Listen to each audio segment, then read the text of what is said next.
have been doing a commentary on the book of Job from the Hebrew text.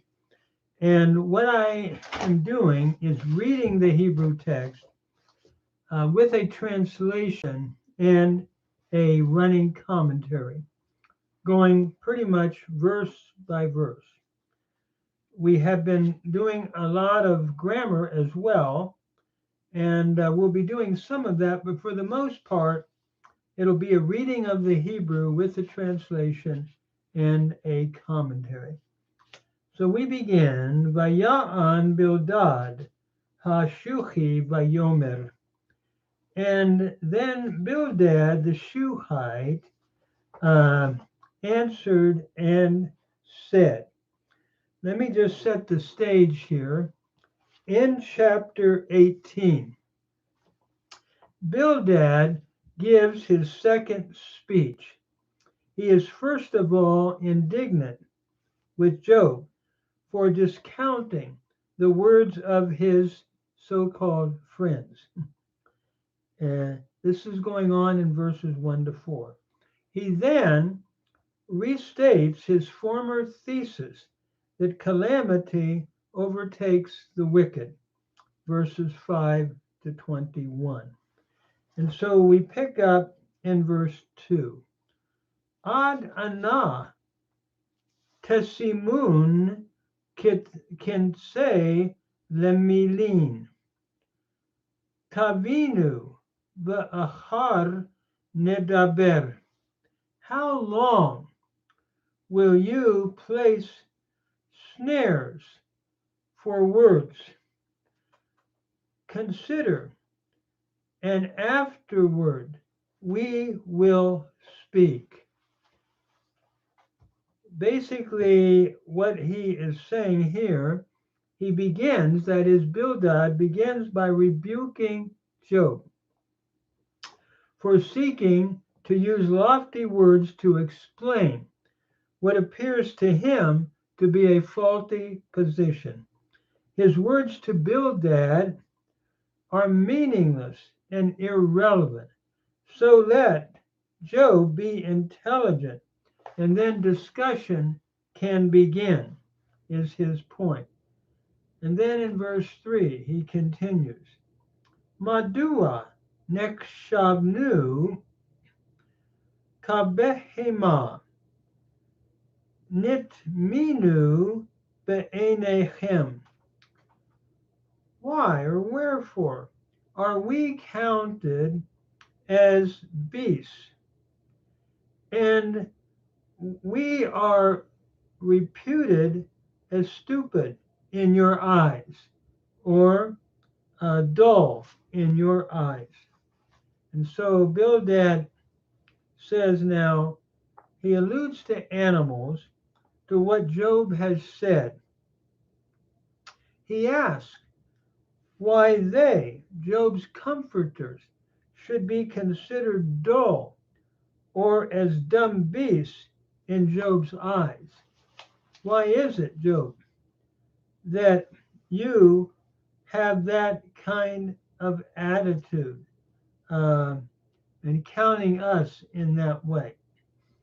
Verse 4, Toref nafsho be'apo, halema ancha te azav aretz,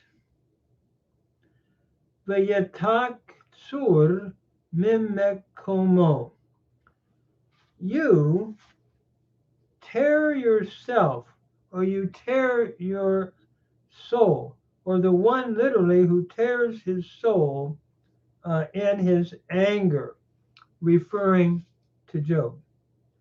Shall the earth be forsaken on account of you? On account of you? Shall the earth be abandoned or forsaken? Or shall the rock be removed from its place? And so he's asking Job, basically, really, could we say, you're accusing God of tearing him in chapter 16, verse 9, in his wrath. Instead, Bildad argues Job tears himself in his own wrath against God. For Job to be proven righteous in the midst of such suffering, which according to his comforters only befalls the wicked, he is like asking God to overturn the order of nature for his own convenience. That is Bildad's argument or point. So in verse 5, the text then continues, Gam or Reshaim Yid'ak, Velo Yigach Shaviv Isho, or Shaviv Isho. Indeed, the light of the wicked ones shall be extinguished, or shall be put out, and the fire, the spark of his fire shall not shine. So Bildad's point is simply God will never allow the wicked to prosper. Job is suffering so much because he has sinned so much. Bildad concludes that the prosperity of the wicked should be taken away. Literally, in the Hebrew, it's the bright flame. The spark of his fire shall not shine. The fire on the hearth burning in one's home, or the light of a lamp, pictured prosperity. So what Bildad is saying, these would be extinguished for the wicked man.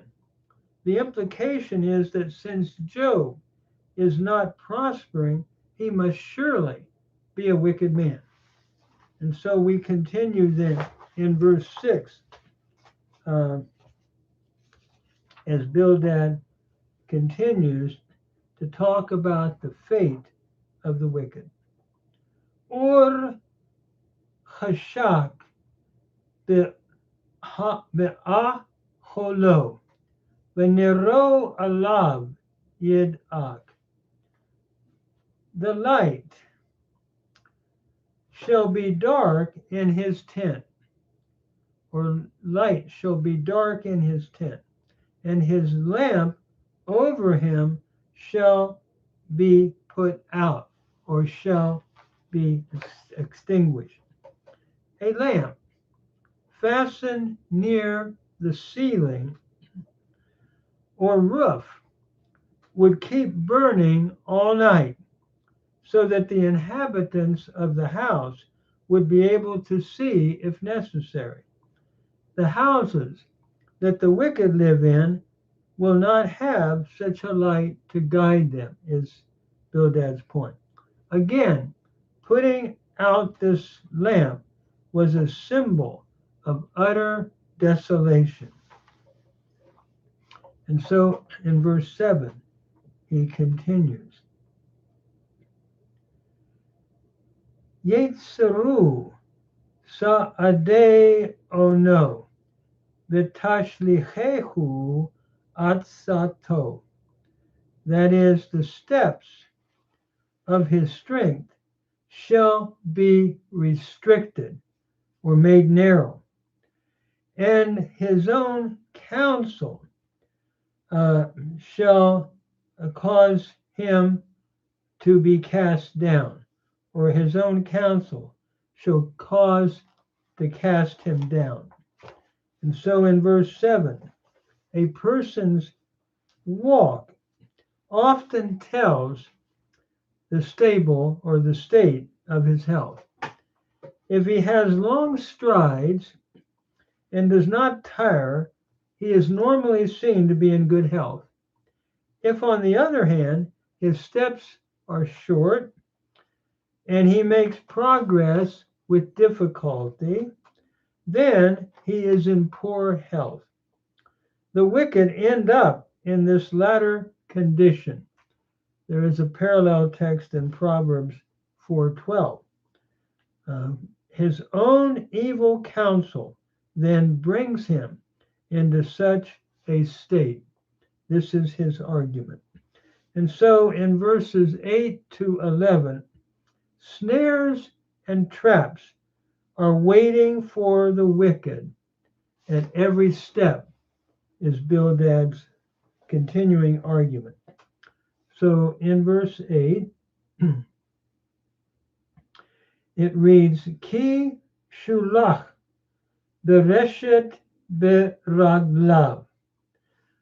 For he is cast down, or for a net by his own feet, he is cast down by a net,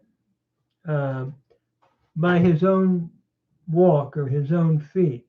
Va'al sevacha yit halak, and he walks upon and the word here means something like network that was to be over a trap that an animal might fall in. So upon the network, his network, he walks, and hence he's going to fall. It is interesting when we look at this verse, a person might set a trap or snares, and the feet of the wicked are caught in a net. And when we look at the line, the second line of this verse in the Hebrew, it literally reads, and he walks upon the net work. This refers to the lattice work placed over a pit to hide a trap from an animal. The hunted animal then steps in it and is ensnared. So it is, Bildad is arguing, with the wicked. They will step into their own trap and be snared, he is arguing. So then we continue in verse 9 and verse 10. It reads on, the Hebrew, Yochez be'akev pach, Yachazek alav samim. That is a trap, like a bird trap, shall take him or shall seize him by the heel. And a snare shall lay hold upon him, or cause to lay hold upon him. And so as we look at verse 9, we're continuing this thought that we're looking at a trap.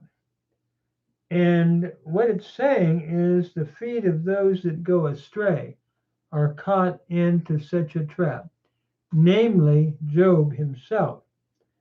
And so verse 10 then, Tamun ba aretz chavlo umalhudato ale natit. A cord or a rope or a noose has been hidden in the ground, and a trap for him is upon the path, or his trap is upon the path. And so in 10, he goes on to say a noose or cord in Hebrew under the ground, and the wicked are captured by it. And so he's continuing to show what happens to the wicked.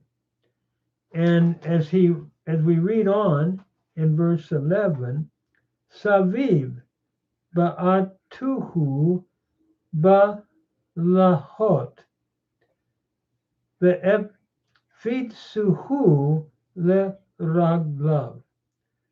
Tares are round about him on every side. Round about him on every side are tares. And shall entrap, they shall entrap his feet. So again, we have the same picture here of tares will chase him on every side and will entrap him. No matter where he flees or in whatever direction he seeks to escape them. So he's continuing to show what happens to the wicked. And then in verse 12,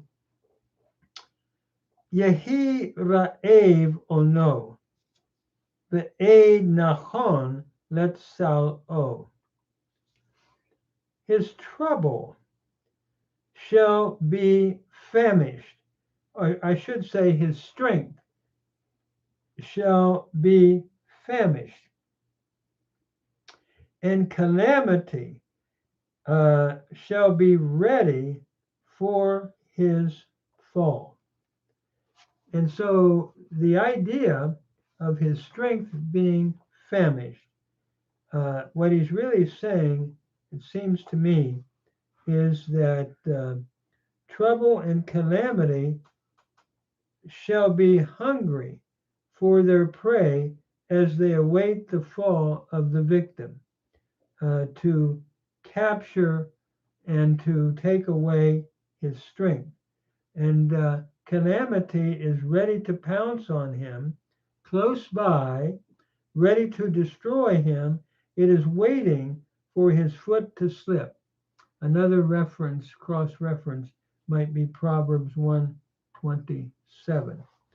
So in verse 13, as he continues, Tishkon be'aholo mibli lo. Yezoreh al navehu gofrit. That is, there shall dwell, or it shall dwell in his tent, that which is not belonging to him, is not of him. And brimstone shall be scattered upon his dwelling place, or his habitation. And so in verse 15, the thought here is that, let me just go back here. I skipped verse 13. So let me go back to verse 13. Yochal badei oro. Yochal badav bechor mavet. That is, it shall devour the members of his skin, or his body. It shall devour the firstborn, or the firstborn of death shall devour his members, or it shall devour his members, that is, the firstborn of death. And so what is that about? Well, the Hebrew says the firstborn of death, and it seems to be making a poetic emphasis. The firstborn son held the chief position among his descendants. We see this in Genesis, for example, 49, verse 3. So deadly disease often causes the death of the wicked. This may be a cryptic allusion to the deadly disease about to consume Job's body and its strength that the firstborn would have, and its, can I say, influence in attacking the body. And then we continue in verse 14. Yenatake me'acholo mivtacho, v'tatz idehu lemelech ba'laot. Therefore, notice he goes on, he shall be plucked from his tent, that is, his trust or his confidence shall be plucked or torn from his tent, and he shall be marched to the king of Tares. And so, again, we're looking at death, it seems.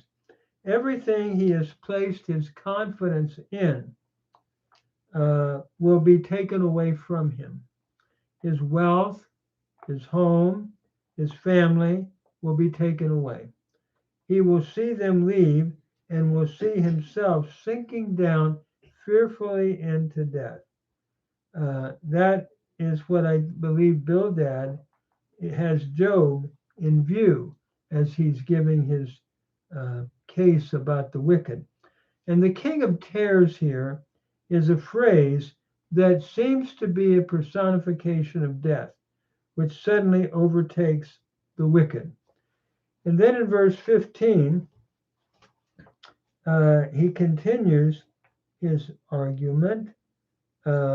They shall dwell in his tent that have done, who are none of his. Notice Tashkon be'acholo mivli lo. They will dwell in his tent who are none of his, and brimstone shall be scattered over his habitation, which Yezoreh al Navehu Gofrit. So what he's saying as we continue, Tares continue to haunt him. Its effect is that of having brimstone fall upon his house. Brimstone, like a devouring fire from God, is a sign of judgment. We see this in Sodom and Gomorrah, for example, in Genesis 19:24. Will come upon the house of the wicked. And so in verse 26, he's going to continue showing what happens with the wicked, or verse 16, I should say. Verse 16. Mitachat sharashav yivashu umema'al yamal ketzoro. His roots from underneath shall be dried up, and from above his branch shall wither. And so again, he continues looking at the family tree. The roots refer to the wicked person himself, and the branches of the tree seem to refer to his children, which will also die.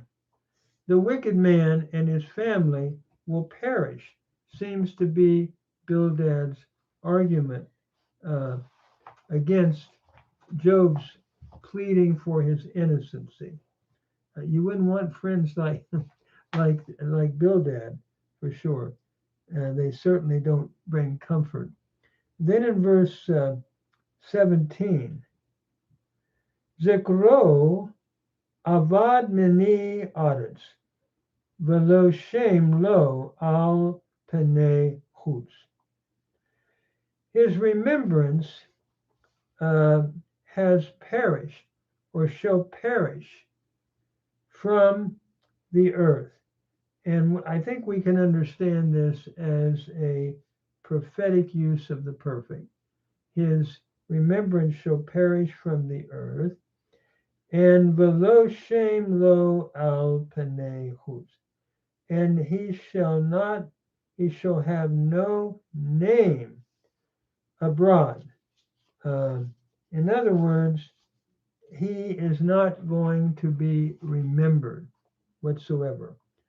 After he dies, no one will remember him. As he has no descendants to keep the name going, it will be cut off. That is, his remembrance will be cut off forever.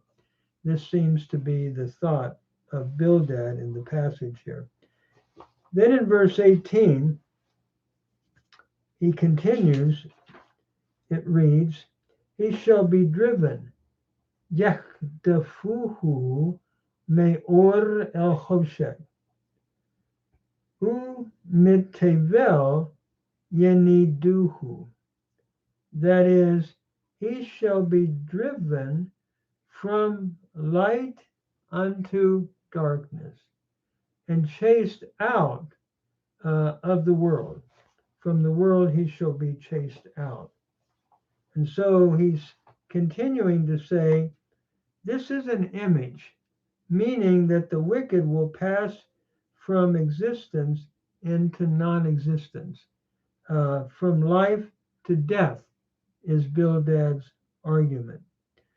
And in 19, he continues then, he shall have neither son, lo nin, lo velo neched be'amo, ve'ein sarid bim gurav.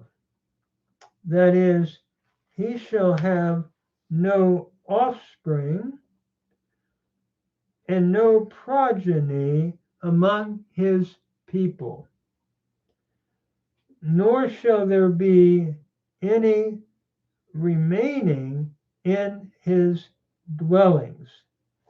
And so what he's saying is he'll be forgotten as well as his family. The theme continues of the complete destruction of the family of the wicked. He shall have neither son nor sons' sons among his people, no progeny among his descendants. And so everyone who sees him will be horrified. In verse 20, it reads, Al Yamo Neshamu Acharonim V'Kadmonim Ha'achazu Sahar. Concerning his day, they shall be astonished, they who come afterwards, or the after ones, probably they who come afterwards, shall be astonished concerning his day. And they that went before, V'Kadmonim Achazu Sachar. They that went before are horrified. Before this happened to him, but now they're horrified. Some want to understand this. They that come like from the west, the rising of the sun, where the day begins, shall be astonished. And then those that are from the east shall be horrified. It depends on how we translate Acharonim and Kadmonim, Kadmonim being possibly the east. So if we take it to refer to the generations that have come and the generations that will come, future generations, in those words, that is the words Acharonim and the word Kadmonim, then what we're looking at, if we take it that way, would simply mean everyone who sees the end result of the wicked will be terrified. This includes both coming and present generations. And so the chapter concludes then in verse 21. Ach Ela mishkanot aval. Surely such are the dwellings of the wicked. V'zemakom lo yada el. And this is the place of one, of him who does not know God. And so he concludes by saying this is going to be the summary verse, we could say. So he concludes, what has been described in the previous verses shall come upon the homes of the wicked, and for the man who does not know God, such will be his lot. So this is the argument of Bildad, and as we started out in the chapter, remember there are two movements to this chapter, which is Bildad's second reply. He's basically talking about how Job basically is not, he's angry with Job because he's discounting the words of his so-called friends. That's in the first 4 verses. Then, as we've been looking, he restates nothing new really in what Bildad is stating, but he restates his former thesis that calamity overtakes the wicked. And that's what he's been doing in verses 5 to 21. So basically, it's the same argument that he has presented before, and just being a little bit more, can I say, vocal, much more vocal against Job. So what will follow then in 19 and following will be Job's answer to Bildad. And that'll be a wonderful, a very interesting series of verses to see his answer to Bildad in 19. And then we'll go on to the speech of Zophar in 20. So I'm going to stop there. And I hope if anyone is following along, you might want to follow along in your Hebrew Bible. Otherwise, just in the English, because we're trying to translate the Hebrew. But again, Bildad is just stating the same argument that he's already stated, that the righteous do not suffer. It's only the wicked, and Job must be wicked, and that's why he's suffering. And then describing that, that's what that chapter is about.